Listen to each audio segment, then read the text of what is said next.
we have vilified the sun for the purposes of selling sunblock. And as a result, we have more cancer than ever, including skin cancer, I might add.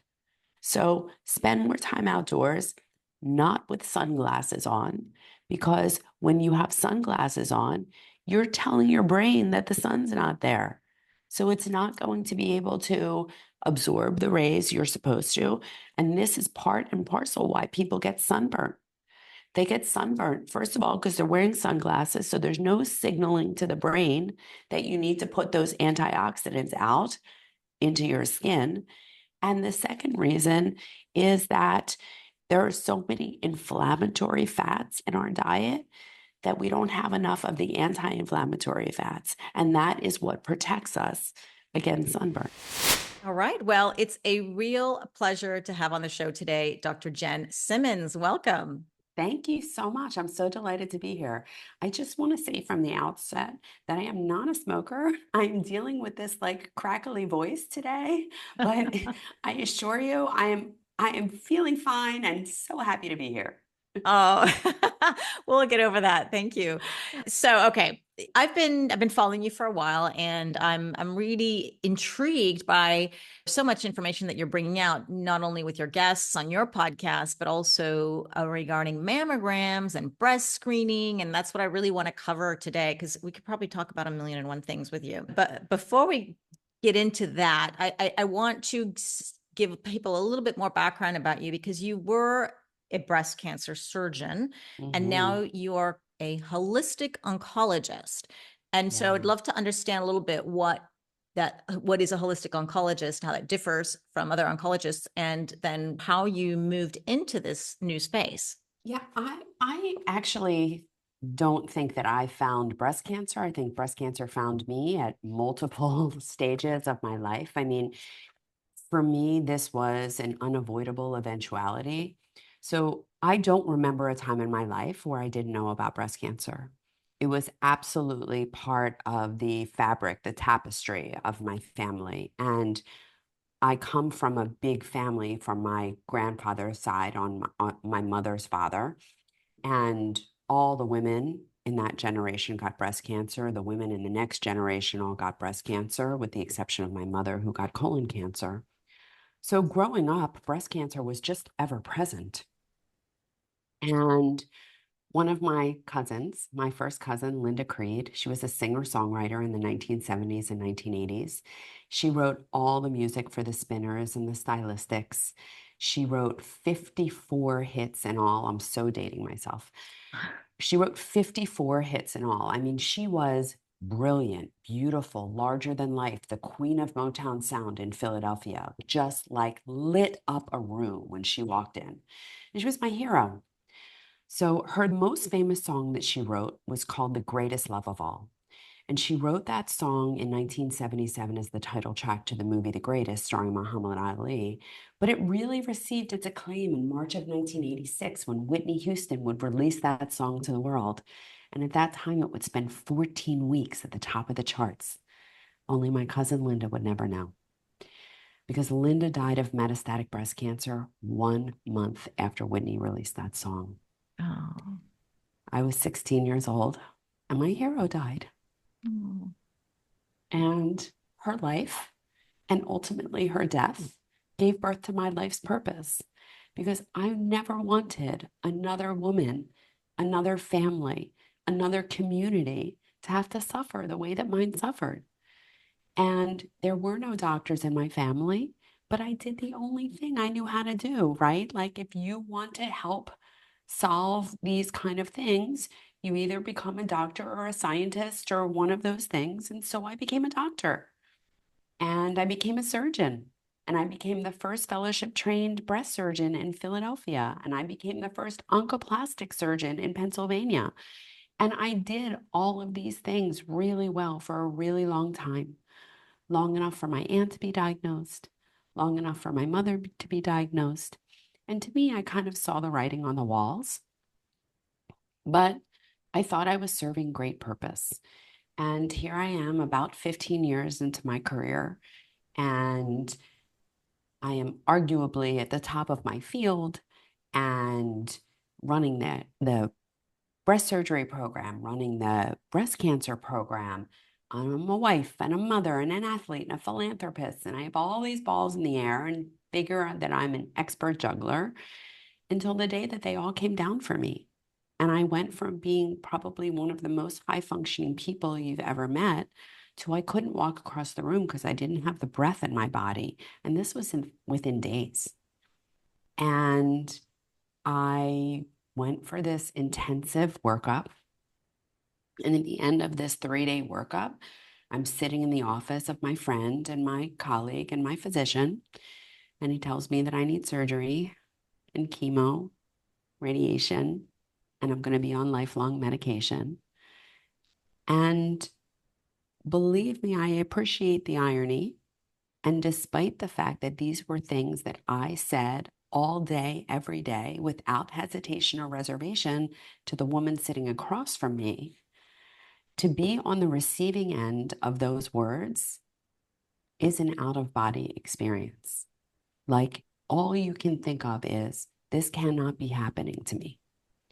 And despite the fact that I was fully entrenched in conventional Western medicine, I mean, I'm running an NIH certified cancer program. I know what the standard of care is.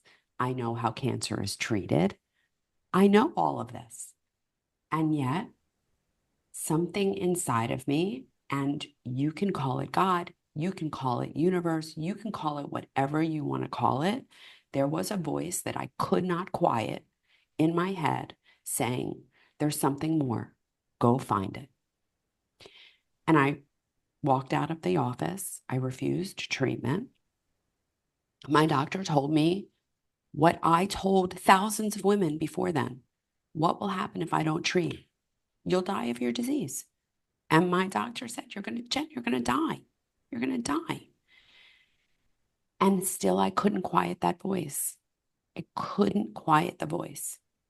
And so I was very lucky because God is great that very early on in my search for answers and solutions, I'm sitting in a lecture hall, and this tall, lanky guy walks on stage, big toothy grin, introduces himself as a functional medicine physician.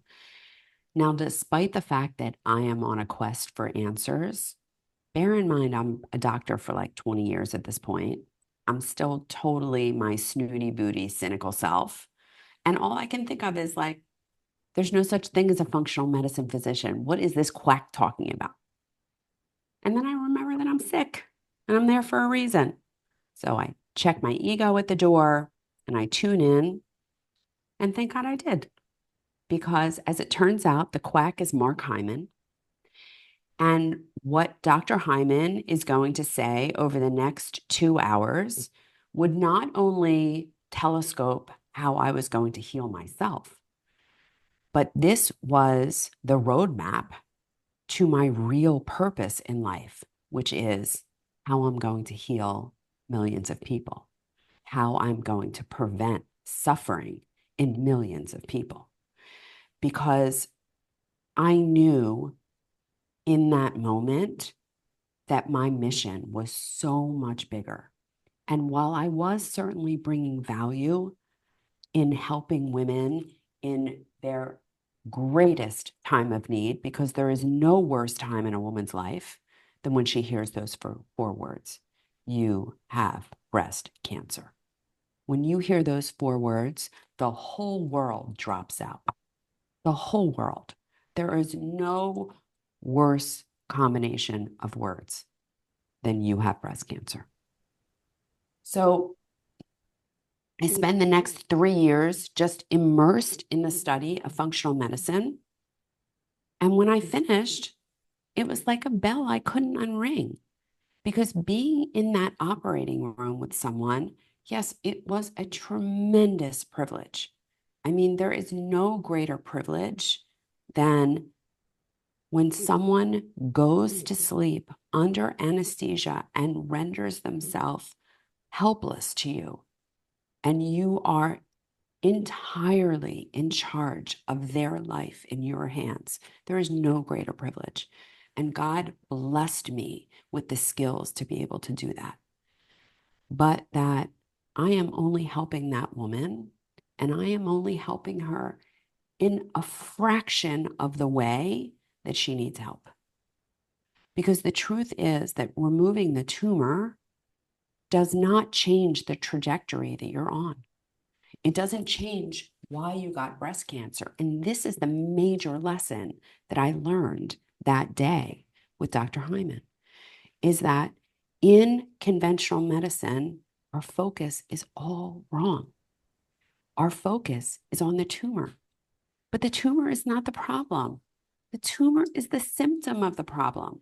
And until you acknowledge and deal with and change the reason why the tumor happened, you're never going to change the trajectory of that woman's life. And I am in no way pretending that I can save everyone. I can't. There are certainly instances where there is a process in motion that is too far gone to turn around. I get that. I acknowledge that. But at the same time, this is also true. That represents the minority of women who are diagnosed with breast cancer. And the vast majority of women who are diagnosed with breast cancer have the opportunity to change the way that they live the rest of their life. And they have the opportunity to be way healthier after their diagnosis than they ever were before. And I know that that is 100% true of me. I am better in ways now than I ever imagined, and it would have never happened had I not got sick. So I am not saying that cancer is a blessing. Please don't hear that. What I am saying is that cancer is an opportunity if you choose to see it that way. And this is not about blame or shame. This is not about punishing you for anything that you've done in the past. You did not cause your cancer. No one wants cancer. No one asks for cancer. And no one does anything with the intention to get cancer. At the same time, cancer, for the vast majority of people, is something that is actionable. It is not something that just happened to you, that you have to deal with, that you have to live with, and that you have to accept. It is something that you can take to inspire you to reflect on what is happening in your life, in your body, in your environment. And this is your opportunity to course correct and go where you want to go. Wow. I am so entranced. I don't know if you've taken NLP. I feel like, wow. I'm just a storyteller. I've never taken any formal, I probably need some formal training, but I've never taken any formal training. Don't need it. I was not expecting that. I'm so sorry about your cousin. That is just completely pulled my heartstring, and I just got chills. And I now understand, yeah, why you've gone down this path. Yeah. And I am a devout Jew, and I do believe in an afterlife. And I know that Linda knows that I'm on this mission for her. oh my God, you're gonna make me cry. She's Sorry. If it's any consolation, it's been like 35 years, and it's more than 35 years. Oh, I don't even want to think about the math of how long ago that was. 40 years. That Linda's gone, and I can still transport myself back to that moment. Like, I can't tell the story still now without tears coming to my eyes. We have a choice in this life where we can take these things, these profound moments, and we can let them make us fail or make us succeed. And it is a choice in those moments, because you can say, oh, well, this is a breast cancer family, and I'm just going to surrender to it. Or you can say, I'm going to figure out how to change this. I'm going to figure out how to break this generational trauma. I think about this very much in a conversation that we are all having that is really relevant and germane to the breast cancer conversation. When we talk about obesity, and obesity being a genetic disease, which there are a lot of pharmaceutical manufacturers that are very, very happy with that explanation, right? Because if it's a genetic disease and something that you can't control, then you are obligated to rely on outside solutions. And what I what I think and what I talk about is that, quite frankly, we have to stop looking out and looking around, because for the vast majority of the things, the solution is right here. The solution is in us. And if you come from a family of obesity or whatever that is, remember that that same person, yes, they share genetics, but they also share an environment. And the environment has a profound influence and effect on our genes. Our genes are a suggestion for the most part, right? Like, you can't control the color of your eyes or the color of your, well, you can control the color of your hair. I do it every 3 weeks, right? But there are genes that you cannot control, but many of the genes that are associated with disease, with rare exception, are genes that can be influenced. We can decide which genes are turned on and turned off by our lifestyle.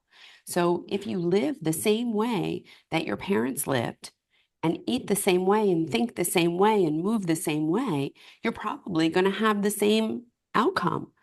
But I broke my generational trauma, and it is possible, but you're not going to find it from outside. It has to come from you. You have to break those generational patterns in order to get a different outcome. What happened after your diagnosis? You saw Dr. Hyman, you made some changes, and now are you considered cancer free, or I what am. is your I situation? am. How did you do it? Although I also have autoimmune disease, so I am an example of someone who has to walk the line. I don't get to go back to what I did before. I don't get to take very much vacation from my regimen, but that's okay because I really love the way I live. I love life. I don't feel deprived at all. And when I was making these changes, and for me, it was a lot of things. I mean, first of all, I was living in mold.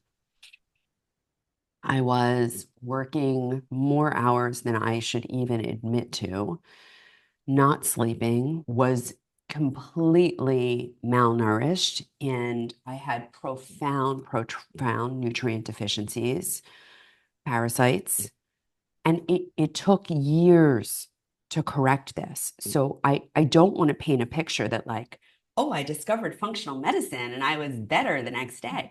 I got a lot worse before I got better. I actually even started to develop the symptoms of MS before I got better, Mm. and a numb face and a numb hand and dropping things and just having profound health issues, which was my body's way of screaming at me, this is not working. That's what this is.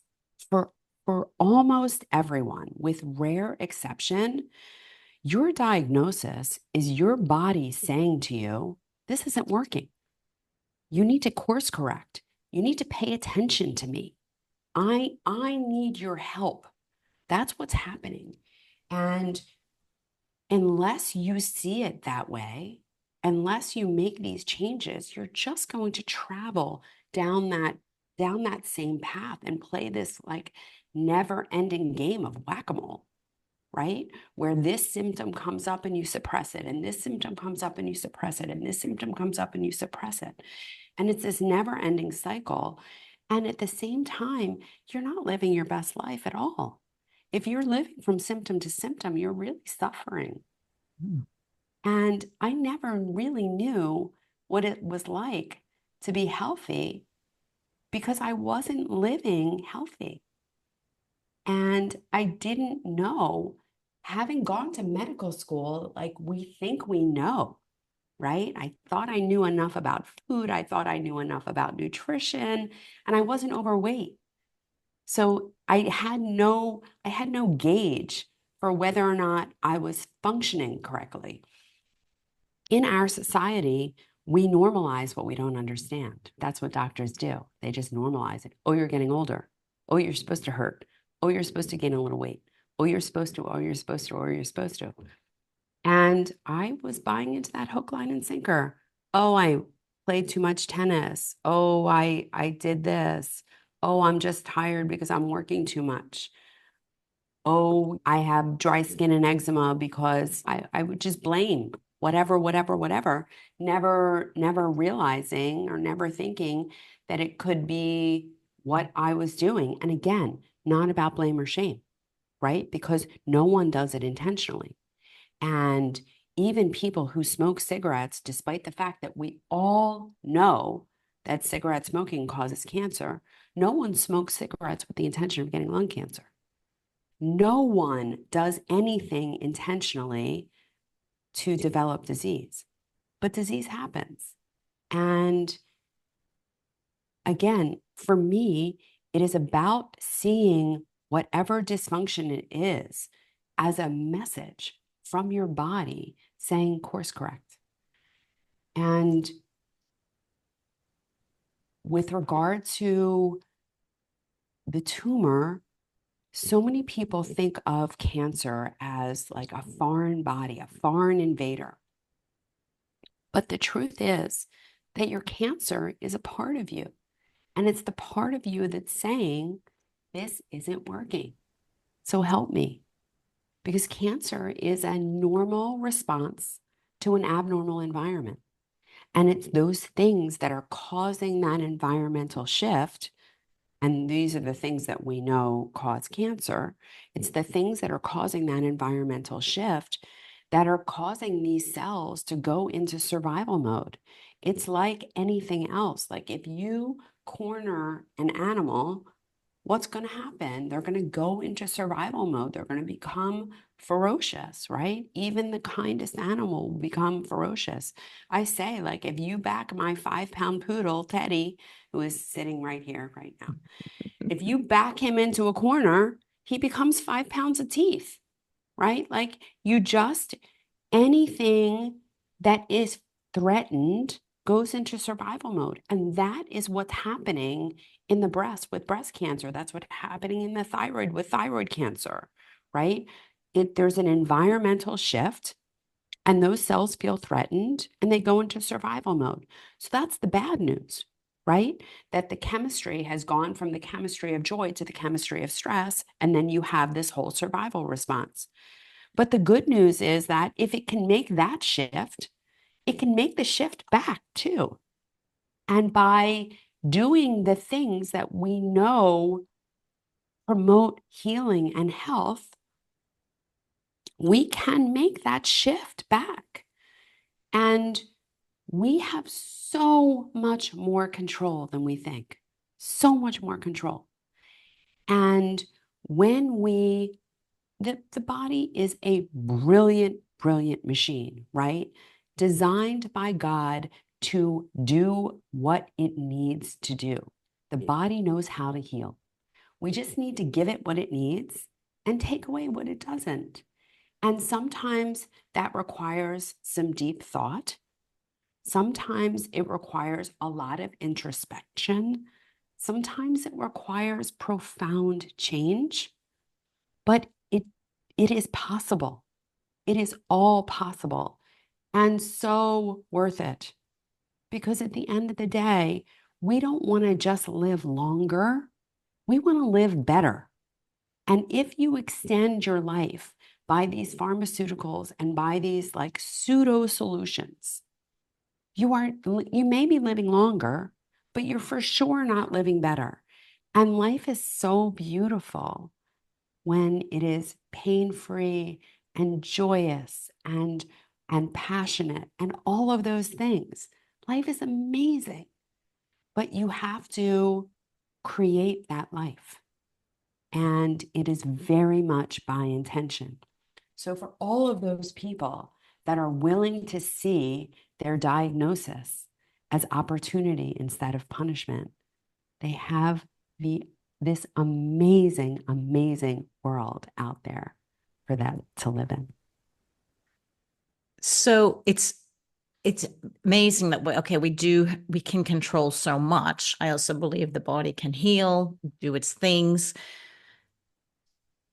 With your own case, I'm just so curious about your own situation. You rejected the chemo, the radiation, mastectomies. Everybody must have thought you were I had crazy. thyroid cancer. I had thyroid. So Yeah. mastectomy wasn't on the table for me.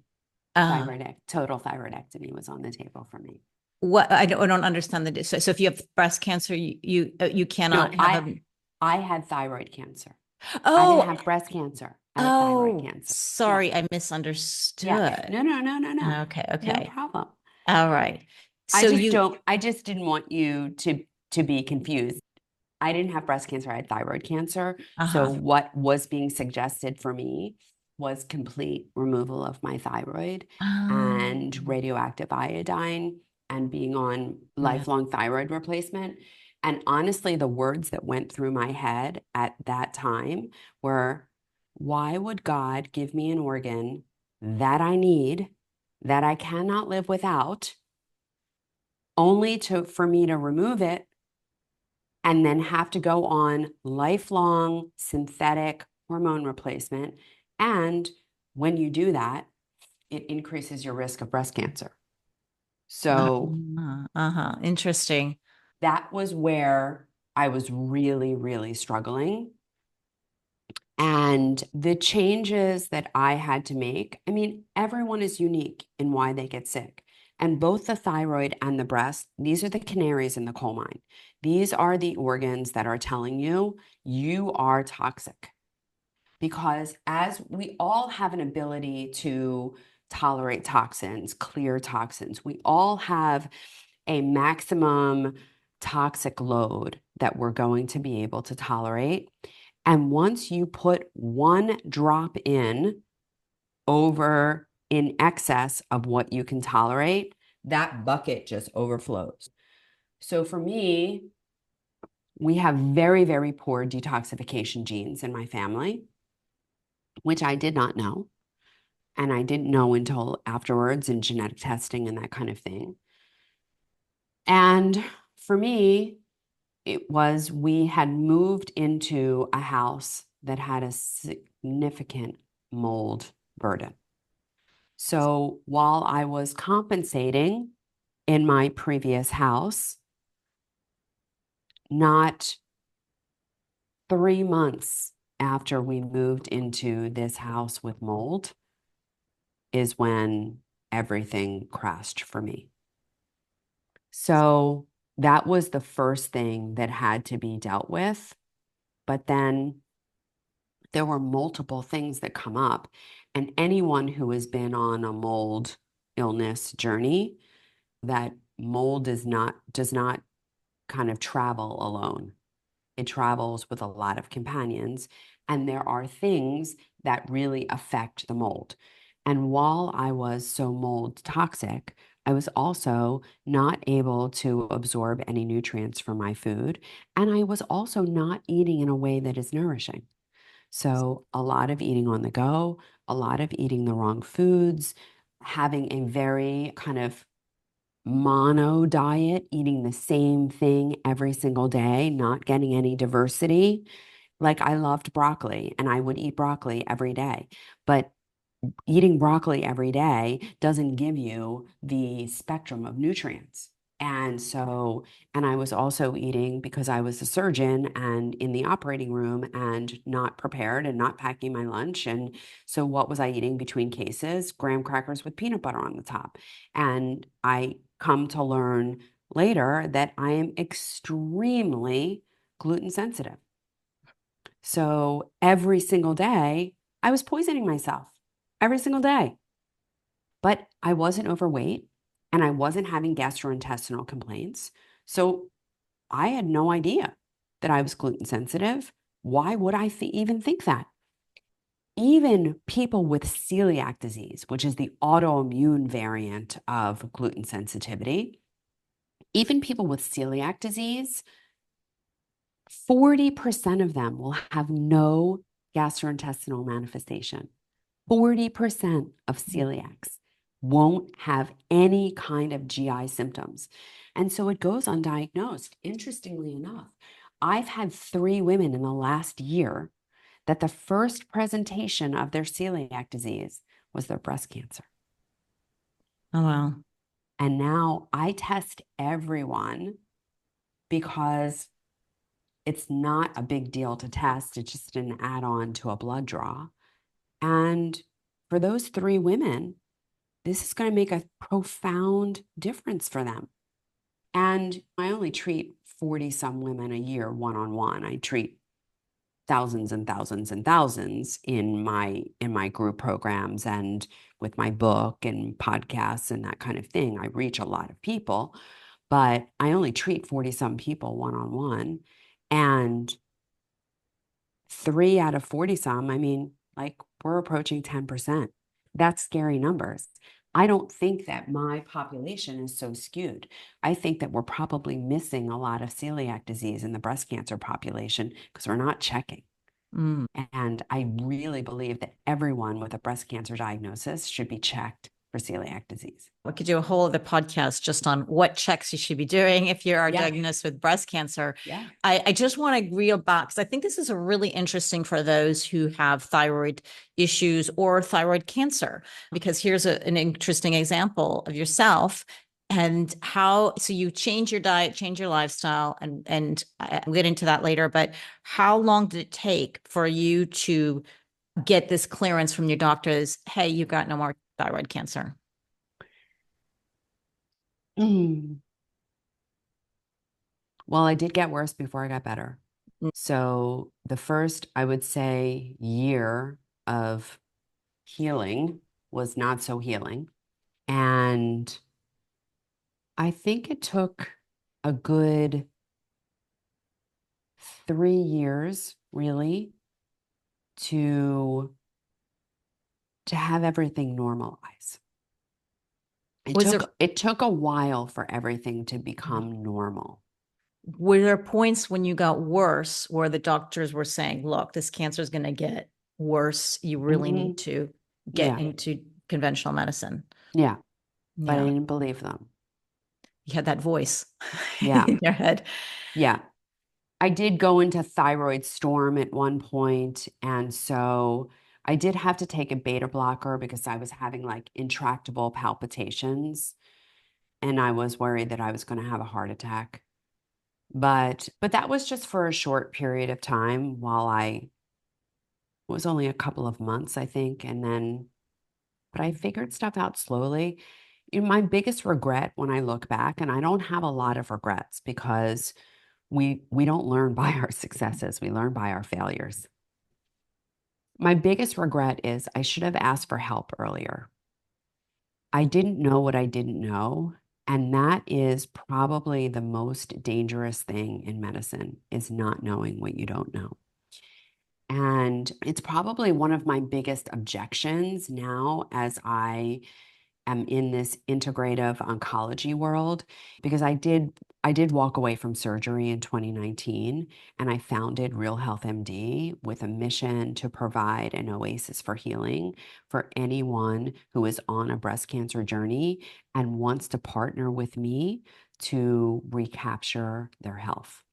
Mhm. When I was first learning about functional medicine, I I was kind of like a sponge, and this is very typical of it happened in med school too. Like as you learn about these things, you're like, oh, I must have that. Oh, I must have that. Oh, I must have that. And so it was like 3 years of, oh, I must have that, when I probably should have gone to someone who like was at the end of the line of all of that and could have said, yeah, you don't have that, you don't have that, but you have that, and let's work on this. Hmm. So my journey was a little longer, but with conventional medicine and what I find all the time as I work with women going through their breast cancer journey is that so often I suggest things to them and they bring them back to their conventional medical oncologist. And that person doesn't know that I spent 20 years inside of that space. And they know what they know, but they don't know what I know. And so anything that I suggest, the answer should be, I don't know. But instead, their answer is just no. And it's really still very, very divisive. Like they don't see that I'm trying to help them and that there are so many things that we can do to help that person, even if they are choosing the conventional treatment modalities, right? I'm not throwing the baby out with the bathwater. I'm not saying no one should have conventional treatment for cancer. It wasn't right for me, but I'm not saying it's not right for anyone. And I have women who are going through breast cancer without any conventional medical interventions. I have women going through breast cancer treatment who are doing all the things, all the things. They're getting chemotherapy, they're getting surgery, they're getting radiation, and I'm supporting them because there are tremendous things that we can do while people are getting conventional medical treatment that highly influence their outcomes, that improve their outcomes, that decrease the side effects, that decrease the negative effects that happen during treatment. And treatment is so much better tolerated when you add these things in. Things that every medical oncologist should know, things that every radiation oncologist should know, but they almost actively choose not to. Like, and I know I've been there. It's so hard to remove those blinders unless you have to. And nowhere is that better elucidated. And I know that you wanted to talk about this anyway. My next book is called The Forgotten Woman. And it is about that woman that has been treated for breast cancer, told that she should be grateful that she's alive. And she is, she's grateful, except it's really hard to feel grateful when you have brain fog, you can't sleep, you're depressed, you're anxious, you have palpitations, you have chest pain, you've gained weight, you have this like new tire around your abdomen, your breasts have been permanently scarred and mangled, you have dry skin, dry hair, dry everything, you have no libido, your relationship is suffering, sex is painful and unwanted, you're leaking urine, your bones ache, your joints ache, your muscles ache. It's hard to feel grateful. It's hard to feel grateful when you are suffering from as a result of the treatment for breast cancer. And this population is the population that I'm working with the most now because these women need hormone replacement. And not only has this been a taboo topic for them, it's been a taboo topic for women in general since the Women's Health Initiative 21 years ago. 21 years ago. And we still have all of that misinformation circulating of people believing that hormone replacement is harmful and not useful and causes breast cancer and doesn't protect the heart or the brain or and it's crazy. It's crazy what that study did, the damage that study did. And it had 2 decades of physicians believing that garbage. And it had millions of women suffer as a result because they were not given the opportunity to go on bioidentical hormone replacement.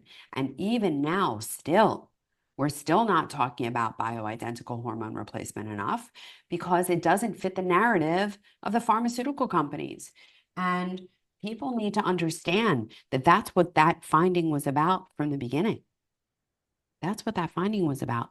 Let's get rid of the runaway train of hormone replacement therapy, because if women don't have hormone replacement therapy, we can put them on antidepressants, put them on anxiolytics, anti-anxiety medications, put them on sleep medications, put them on lipid blockers, put them on beta blockers for their heart rate, put them on NSAIDs for their joint pain, put them on or give them procedures for their vaginal symptoms, for their incontinence.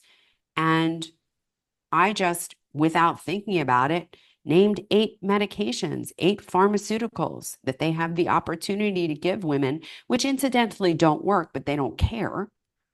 So instead of talking about hormone replacement, they're talking about putting women on 8 or 9. Oh, I forgot about the bisphosphonates for the bone loss.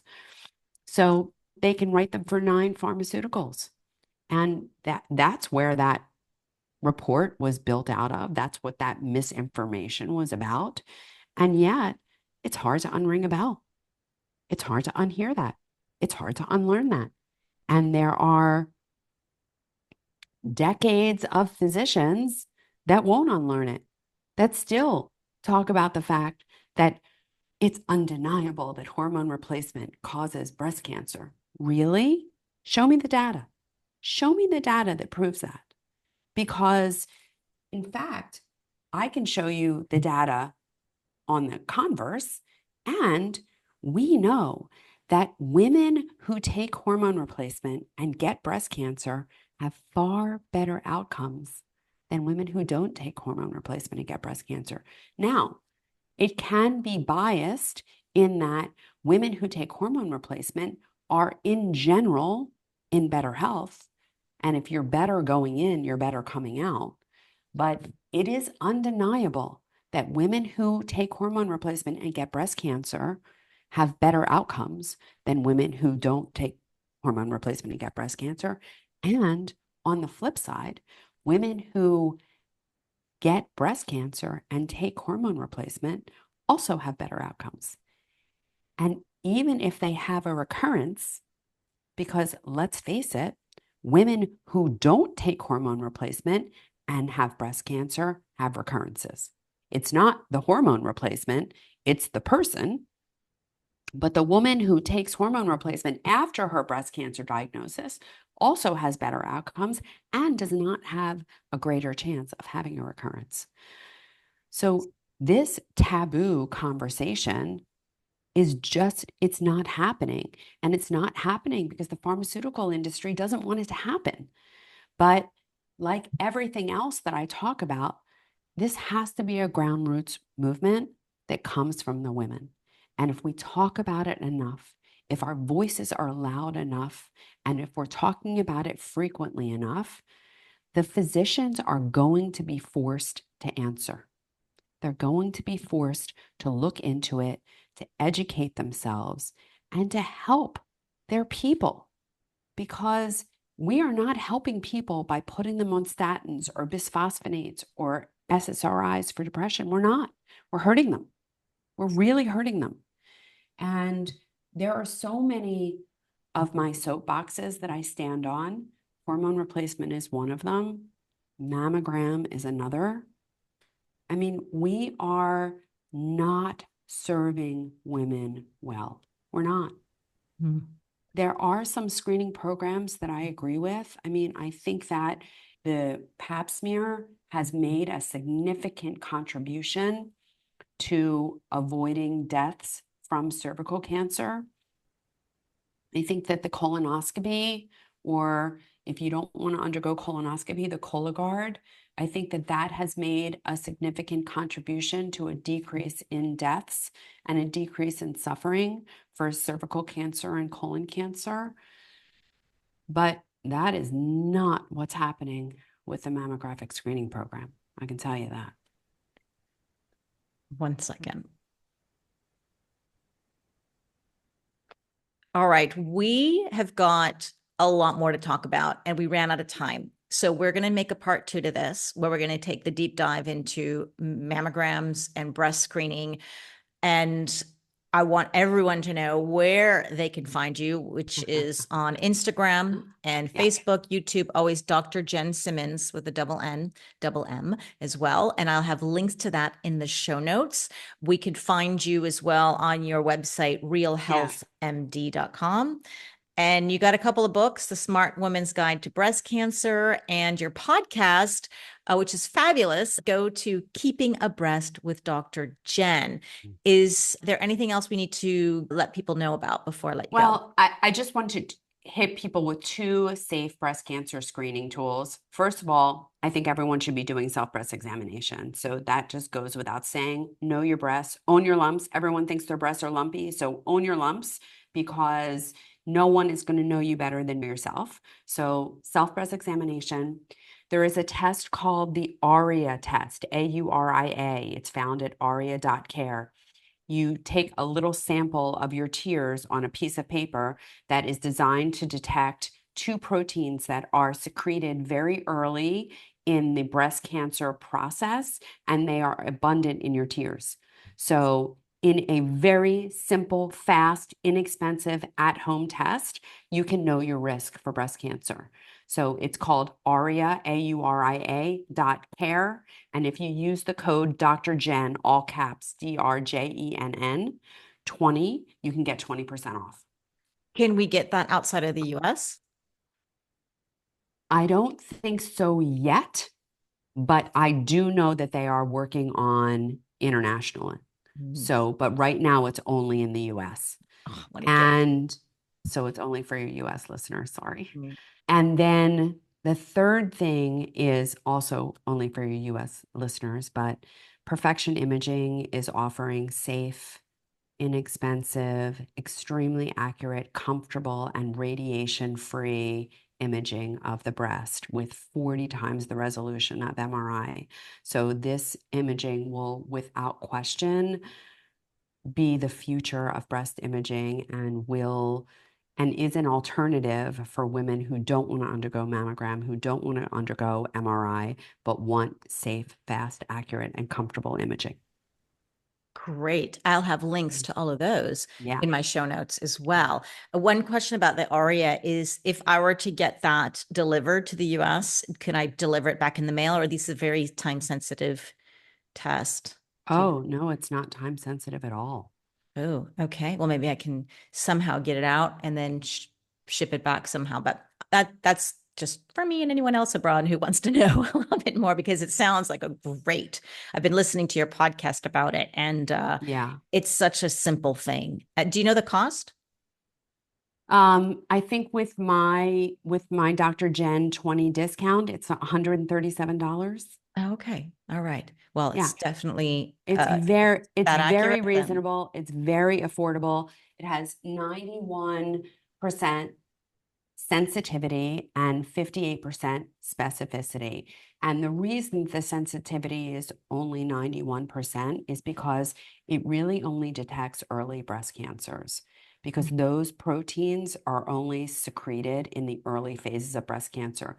So if you have a later stage of breast cancer, it may miss it. That's what it misses. But that's something that should be picked up clinically. This is really for the woman who's looking for early detection. Great. So Mhm. we're going to leave you with that. We'll have our part two all about Yeah, we breast have a screening. lot. We have a lot to talk about. So much. I'm so excited about that. And before I let you go, do you have any last words for a woman who's going through the menopause transition?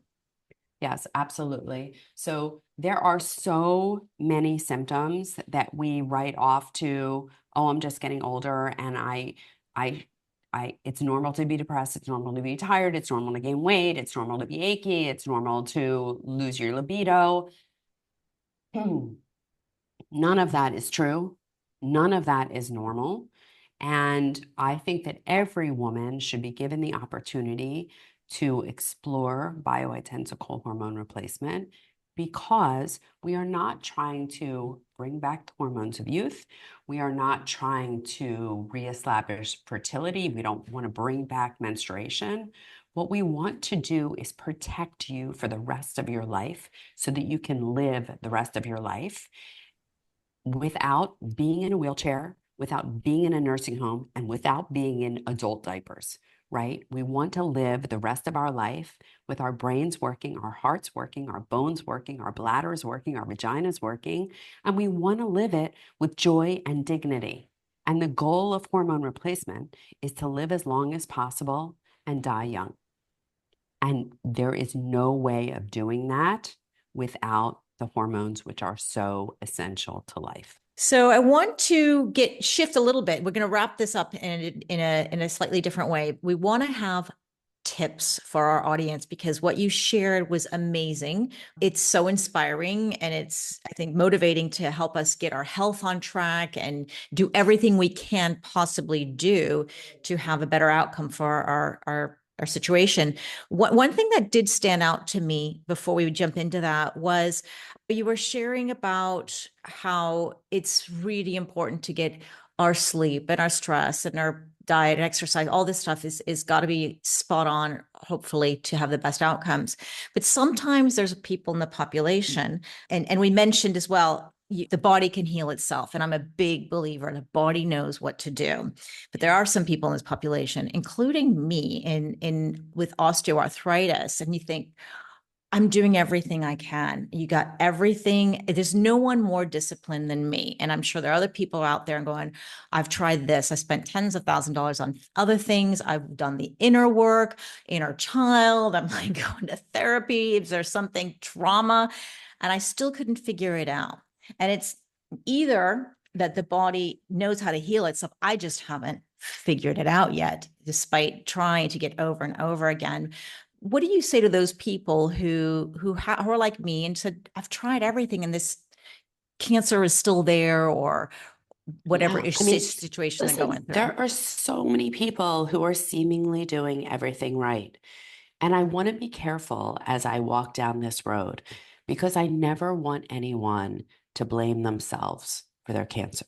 It's no one's fault. No one ever does it intentionally. And there are so many invisible things out there that you're just not aware of, that you literally can't even calculate them because they're not part of your conscious world.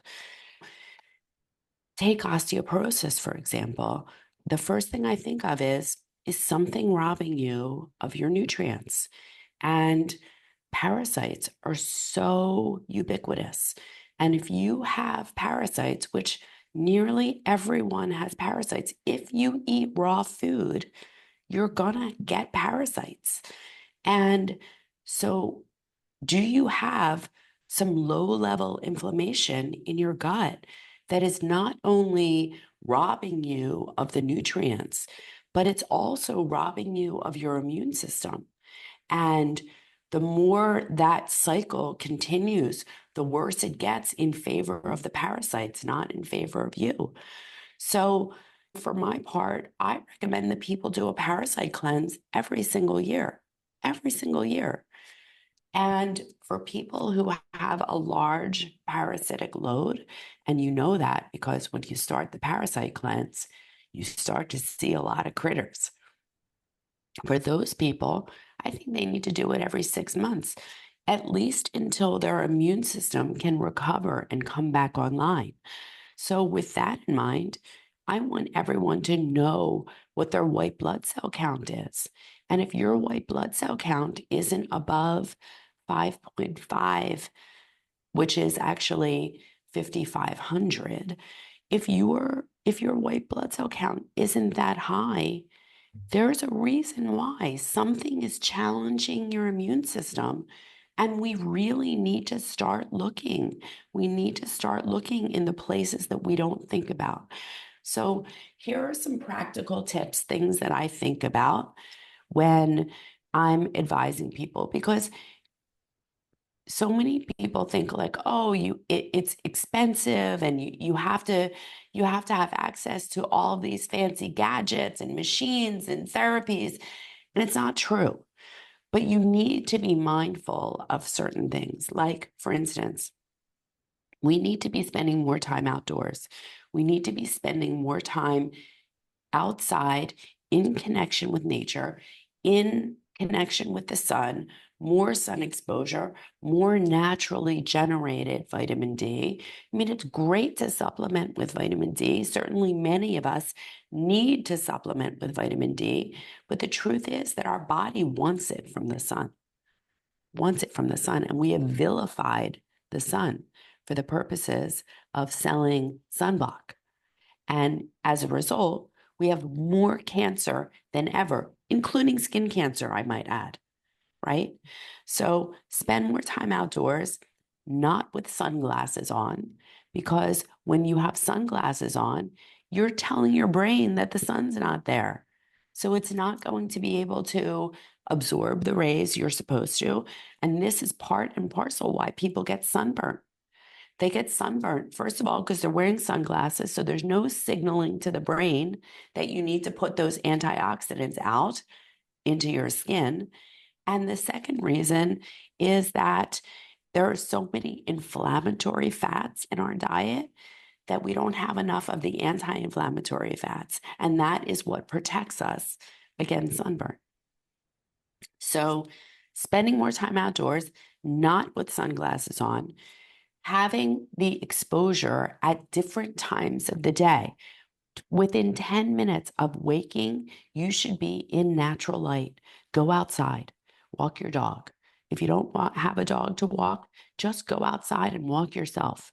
If it is a temperature where you can do this, take your shoes off, stand on the ground, get synced with the earth's energy. And then having exposure to midday sun and then watching the sunset. All of these things are signals to your brain of what your body is supposed to be doing. This is how we come into hormone balance, because your body knows what time of day it is and it tells it what to do. If you are stuck in artificial light all the time, your body is not getting the correct hormone signals. So watching the sunset is an amazing way to set the stage for sleep. We talked about how important sleep was, and that sleep is where the healing happens. So watching the sunset is your brain's signal that it's time to get ready for bed. After dark, you should not have overhead light, because that is not what our body understands. Our body will only understand light here or lower light. So lamp light after dark, and getting rid of the electronics, getting rid of the blue light, so that that hormone signaling can happen correctly, so that your dominant hormone becomes melatonin, because melatonin is our healing hormone, and it's our master antioxidant hormone. And so we want that to be the abundant hormone after dark, as opposed to cortisol. But if you're exposed to a bunch of blue light, you're going to trigger a cortisol release.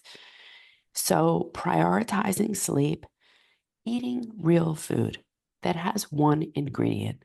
If it grew in the ground, fell from a tree, walked, swam, or flew, you can eat it. Now, I do have rules beyond that, because I don't think that we should be eating commercially raised meat or farm raised fish or any of those, because they're just not raised in a way that is true to their origin and true to how they are supposed to live their lives. If you're talking about animals, pasture raised, grass fed, they should be eating their native diet and line caught fish, that kind of thing.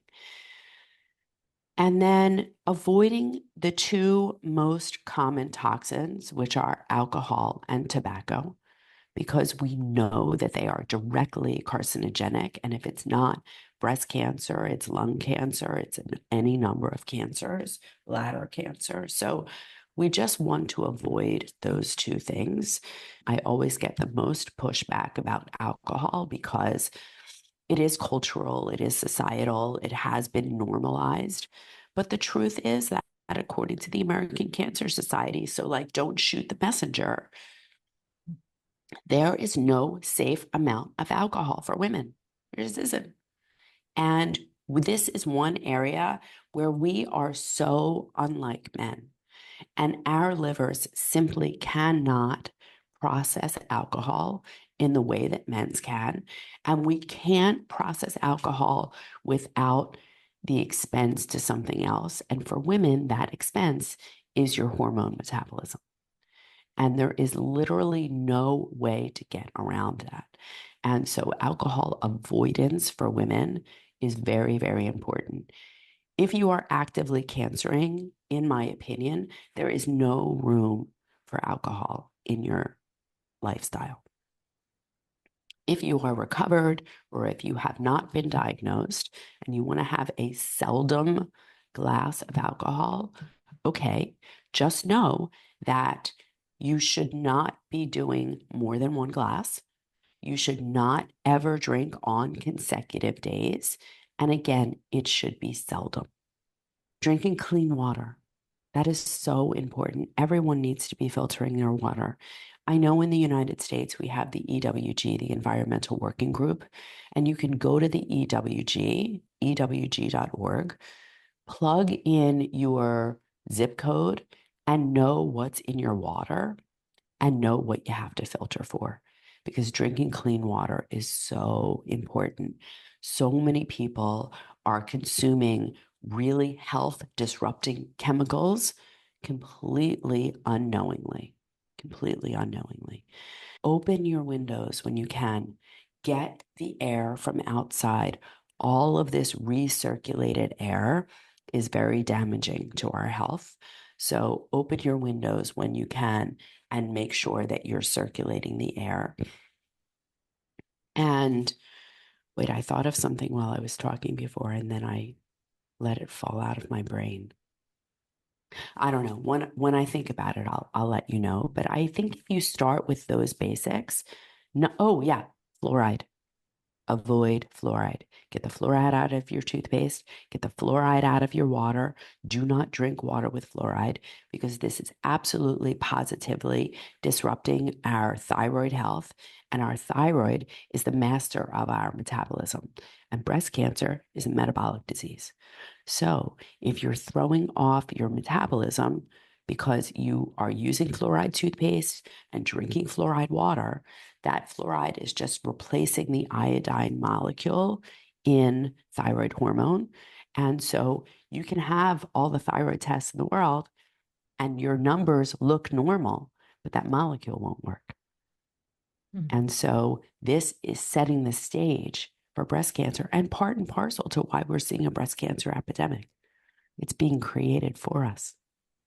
So these are my tips. And none of these things cost you more money than what you're spending right now. None of them. It just, it takes a conscious mind to be doing this. But you're worth it. Aren't you worth it? Isn't your life worth it? Isn't your health worth it? Thank you. These are great tips. One thing I would add to it, at least I'd like to ask you, I know your opinion on this, is stress. What Yeah. tip can we do because to manage the stress because we know that's is a big player in a lot of diseases of aging. Of course, of course. And we all need to build our stress toolbox because the truth is the stress isn't going anywhere, right? It is ever present. And even if you solve one problem, there's something else waiting in the wings because life is like this. Life is never a straight, flat road. It's always a roller coaster. So you have to figure out what works for you. But I do want to spend a little time talking about meditation because I think meditation is so poorly understood and so very, very important. We think, oh, I can't meditate. I can't clear my mind. That's not for me. It makes me feel antsy. It doesn't help me. It doesn't work for me.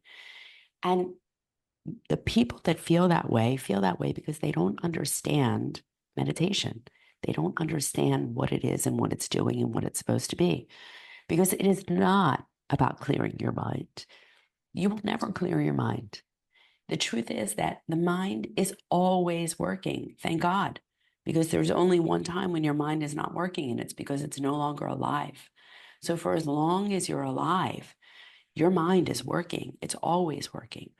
The reason that we meditate is because we want to be able to take those inputs from the outside world and consciously decide what we're going to let in, consciously decide what we're going to allow to affect us, what we're going to internalize. And so Emily Fletcher, who I actually learned from, her method is called the Ziva meditation method, Ziva. And Emily describes meditation as you being the host at your cocktail party. And so your guests are coming in and you're giving them attention, but you always have to come back to the party. You always have to come back to being the hostess. You always have to come back and decide what needs to be done, prioritize things, decide who you're going to talk to, decide who you're not going to talk to. It's the same thing in life. We have all of these inputs. There's so much noise. We need to be able to consciously decide what needs attention, what needs priority, and what doesn't deserve time and space in our life. And having the power, having the ability to dismiss that. That is the power of meditation. We don't meditate to get good at meditation. We meditate to get good at life. We meditate so that we can actively decide what we want in and what we want out. And if you start and you just do 2 minutes a day, and then you do 2 minutes twice a day, and then you do 5 minutes, and then you do 5 minutes twice a day, before you know it, you are going to build this muscle. It is like anything else that requires building a muscle. It requires practice, and that's why we call it a practice. And the more you practice, the better you will be. And you will get to a point very, very shortly, in weeks, where this will become a part of your routine and will become something. You're always going to have days when you're more distracted. That is absolutely positively true. But when you come back to the principle that of the why you're doing this to get good at life, it grounds you in that practice. Thank you. I am, a big fan of meditation, and I haven't tried Emily Fletcher yet. Yeah, So she's this is, amazing. it sounds good. I'm going to have this linked in the show notes for Yeah, this person yeah, and and you know, method. listen, I have a lot of people who I follow who I think are amazing. I mean, listen, Joe Dispenza is like, I don't even know how high on a pedestal to put him up. But most of his meditations are available on YouTube for free. What are you struggling with right now? Are you struggling with confidence? Are you struggling financially? Are you struggling professionally? Are you struggling with love? Are you struggling with body image? Are you struggling with your health? Whatever you're struggling with, type in that and Joe Dispenza into your browser, and you will get, I don't know how many meditations that can help you to address that. What you need to do is commit to it. And I love Tamara Levitt, who is on the Calm app. And you can just do a guided meditation every single day with the Calm app on your phone. Just get up, brush your teeth, and go outside in natural light and hit play. It is so easy. It is so accessible. You have to just walk into it. It's like you said at the beginning of this stress piece, is that everyone has to find their own method. It's really hard. Some people I'm at doing, I don't know, even 5 minutes of meditation on an app stresses them out. And so we have alternatives as well. But the importance of learning, I loved how you described it in the sense that it's being able to choose and control what thoughts are going in your head, what thoughts do not come in, and being that perfect hostess. And I am a big fan of Dr. Joe Dispenza as well. I did a weekend retreat of his earlier this year, and Amazing. it's mind blowing. The courses that I did online were very were really good. And I have to say, if anybody's just jumping in on a Joe Dispenza video, meditation, I kind of give him a little warning because he sounds a little kooky, but there's Yeah. a reason and a rhyme and a method why he's sounding like this. And if you don't, you can go on YouTube, get his trainings. There's tons of stuff for free, Yeah. like you said. And I would say listen to an interview that he does with someone else before you listen to one of his meditations. Because when you hear the science behind what he does, it, I don't want to say it convinces you, but you're bought in a different way Yeah. because you've heard him and you understand where he's coming from. And I mean, he literally has a lab that I think is being done in conjunction with MIT that is scientific proof of what he espouses. So they take someone pre-meditative session and they measure their labs and they measure their inflammatory markers and they measure the health of their immune system. And then they remeasure it after you do one of his meditative sessions and the inflammatory markers are down and your immune system is boosted. And it may sound woo-woo when he's talking about the universe and in space and all of the quantum, but the truth is that the science is there. So just listen to an interview with him talking about whatever that topic is that you want help with, that you need assistance with, and then go on and do that meditation. And you will literally, it changes you. It foundationally changes you. Yeah, it felt that it was a change in perspective for me as well. And in anyone else who's having trouble, like I have so many great tips on how to manage stress in terms of finding what works for you. I also like the Insight Timer app. You mentioned the Yeah, Calm app. There's tons of YouTube videos out tons. there. During my whole surgery before and after, well, before I was quite anxious about surgery and I was playing the Joe Dispenza stuff, like there was no tomorrow, but I also got into Newcom. I've been into Newcom. It's another app that is fabulous and that's helped me a lot as well. So breath work, I'm a breath work instructor. My goodness. I mean, that Yeah, would just breath blew my work is mind. is amazing. Yeah. Amazing. So There are so many tools. You just have to start to explore them. But unless you unless you start, you're never going to know what works for you, yeah. right? You have to get started with something. Let's go down your list again. A really quick ramp in Yeah. what are your top tips for helping a woman who is dealing with breast cancer or just their health in general? How can they improve that? Yeah. I'm literally going to read the 12 things that I tell people to do in my book. So, if you are recently diagnosed with breast cancer, the Smart Woman's Guide to Breast Cancer, you need this like right now and get it and just start to read. Most people are so absorbed in this book that they read it in a day or two. But the things that I tell everyone to do, first, take a breath. You have time, you have space, you have the right and the privilege to do all the investigation that you need before you decide to move on. Decide that you want to live, not only survive, but truly thrive. Commit to doing great things to improve your health. I tell everyone to start a 3-week juice fast, and the recipe for that juice fast is in the book. Gather information from several providers in each area so that this is going to be a long-term relationship. You want to work with people that you like, that you respect, that listen to you and respect you, because this needs to be a mutual relationship. Build your team and make sure that you have people around you who are truly supporting you. Do your reading and your own investigation and do that before you start any therapy.